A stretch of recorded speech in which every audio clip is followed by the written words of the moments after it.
Việt Nam đang có nhiều hành động để hướng tới phát thải ròng bằng không theo cam kết. Giảm phát thải khí nhà kính trong sản xuất cũng là để đáp ứng yêu cầu của các thị trường xuất khẩu và chuỗi cung ứng toàn cầu. Đây là một trong những nội dung tại Diễn đàn Quản trị cấp cao Việt Nam-Singapore diễn ra vào sáng nay tại Hà Nội. Bộ tiêu chuẩn đo lường thực hành xanh của doanh nghiệp ESG gồm môi trường, xã hội, quản trị.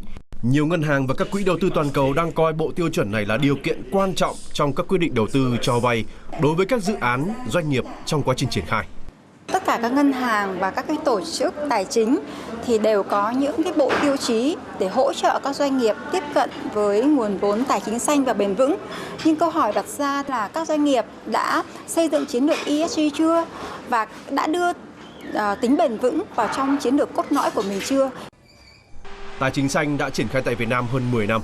Tính đến quý 1 năm nay, dư nợ đạt gần 637.000 tỷ đồng, chiếm khoảng 4,5% tổng dư nợ toàn nền kinh tế. Nhưng theo các chuyên gia, quy mô tín dụng xanh còn nhỏ so với tổng dư nợ nền kinh tế. Ngày càng nhiều kênh cung ứng vốn vay cho các doanh nghiệp hiện nay, từ các ngân hàng cho đến quỹ đầu tư của Singapore. Như vậy cần có danh mục phân loại xanh để các đơn vị có cơ sở để đánh giá cụ thể đối với từng khách hàng, doanh nghiệp trong quá trình thẩm định cho vay, phù hợp với đặc thù hoạt động kinh doanh, chuyển đổi công nghệ chẳng hạn.